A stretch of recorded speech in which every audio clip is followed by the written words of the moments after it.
fato me parece que o socialismo cresce. Camaradas, nós já éramos camaradas de longa data. Estamos aqui, eu nesse momento também, de olhos marejados. Não pelas bombas que muitos de nós enfrentamos nas últimas semanas, não só das últimas semanas, nos últimos anos, décadas, alguns inclusive que não estão aqui, que também enfrentaram bombas, cadeias, desapareceram, mas guardando firmes a bandeira do socialismo revolucionário. Os olhos marejados de agora são por outros motivos. Porque nós somos camaradas, não só a partir desta fusão, e não só desde 2009, 2011, quando o Tostão, João, Zé Correia, Júnia, Ana, tantos de nós iniciamos um diálogo profícuo, fraterno, duro, muitas vezes, mas sobretudo sincero e responsável e comprometido com essa fusão. Nós somos camaradas porque a história, de fato, ela nos fez assim. E nós respondemos ao olhar, ao chamado da história.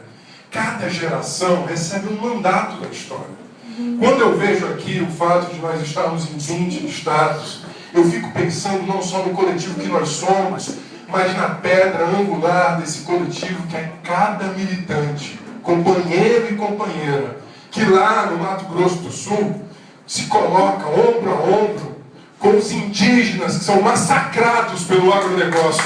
Portanto, é importante esse indivíduo que nós somos lá, porque nós somos esse indivíduo. Nós já estávamos lá muito antes da proclamação da nossa fusão, porque o indivíduo que nós somos, que todo dia lá nas fábricas de Novo Hamburgo, por exemplo, enfrenta um patronato cada vez mais explorador e que quer destituir os direitos. O indivíduo militante que nós somos, no Serviço Público Federal, aqui em São Paulo, por exemplo, ou lá em Brasília, o indivíduo que nós somos, lá no sertão do Rio Grande do Norte, quando nós nos colocamos lado a lado dos trabalhadores rurais, do campesinato, do fundo de baixo, uma experiência comunal que o agronegócio também quer destruir. O indivíduo que nós somos, lá agora, na Câmara Municipal de Belo Horizonte, onde nós estamos ocupados também. É esse indivíduo que nós somos. Nós somos o indígena que está lá em Belo Monte, nós somos o trabalhador rural sem terra, nós somos a mulher explorada, oprimida e espoliada, nós somos o gay, a travesti, a lésbica, que também é vítima da opressão e da discriminação. Nós somos a pessoa com deficiência, nós somos a criança, nós somos o jovem negro que é todo dia vitimizado por um genocídio social, racial, geracional, perverso, que é a prova concreta que o capitalismo, ele atravessa a história, mas ele se guarda, ele se reatualiza, ele se refuncionaliza. Quando a gente vai para a porta das fábricas, quando a gente vai para a porta dos serviços e a gente vê aquela enorme massa de jovens acinzentados, espoliados, machucados, a gente vê, a senzala ainda existe. Porque essa senzala, ela continua sendo negra, ela continua sendo jovem, ela continua sendo pobre. O nosso lugar, de fato, é com os desterrados de toda a terra, de toda forma. O nosso lugar é o lugar, de fato, do andar de baixo, daquele que se recusa a toda e qualquer forma de opressão. A gente fez uma bela palavra com o marxismo quente. O marxismo quente, que é da tradição do Bloch, do Mariátegui, diz uma coisa: tudo que oprime, causa dor e sofrimento deve desaparecer. O Bloch escreveu isso e continua mais atual do que nunca. Tudo que causa dor, oprime e causa sofrimento deve desaparecer.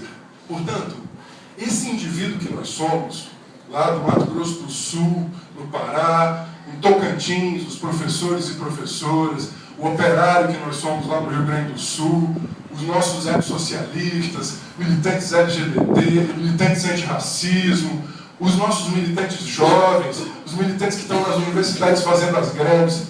Esse indivíduo que nós somos, esse indivíduo, ele muitas vezes atravessa uma solidão revolucionária. O Enio aqui lembrava a melhor, de fato, das tradições a que nós somos. Nós somos a tradição da oposição de esquerda. Nós somos a tradição que na década de 30 nós combatemos na Guerra Civil de Espanha. Nós somos a tradição que foi oprimida, massacrada e exterminada. Muitos de nós fomos exterminados pelo nazifascismo. O João lembrava um dia desse, o Partido da Desesperança, que era o nazifascismo.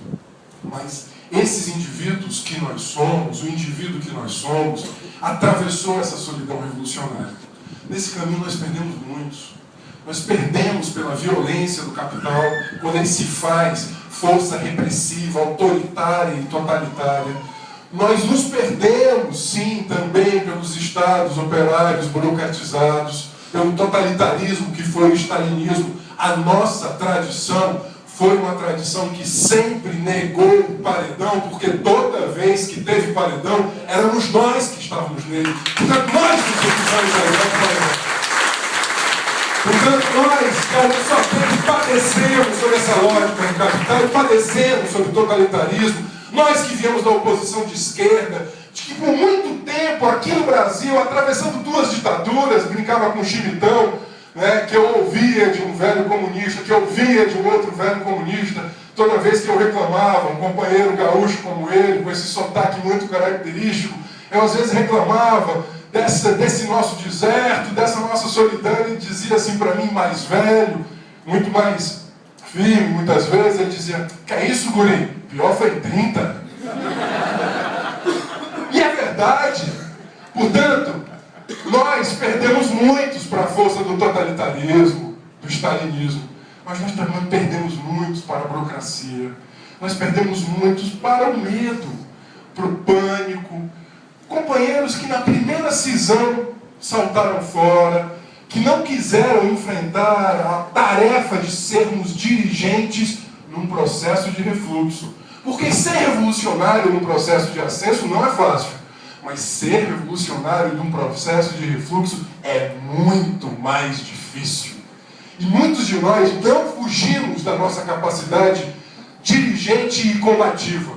Nós aqui, e não é a autoproclamação, porque na verdade é o nosso reconhecimento nessa trajetória da história. Nós mantivemos empunhada essa bandeira e entendemos que o que a história, o mandato que a história nos pedia, não era o mandato da cisão, não era o mandato do sectarismo, não era o mandato da fragmentação, não era o mandato de uma atitude autoproclamatória e simplesmente propagandística. O mandato que a história nos coloca é um mandato que nós sejamos a um só tempo herdeiros desta tradição que se renova, e ela se renova hoje nessas lutas, quando nós passamos a entender mais e melhor e mais profundamente o trágico que é a forma capital. Esse trágico da forma capital que ele torna a vida cinza. Desde o final do 19, a vida era cinza do capital, quando ele queimava o carvão das fábricas, queimando também os operários e operárias, massacrando nas primeiras greves, as famosas greves dos 3-8, 8 horas de trabalho, 8 horas de descanso, 8 horas de lazer. O capital era cinza naquele momento e acinzentava o mundo.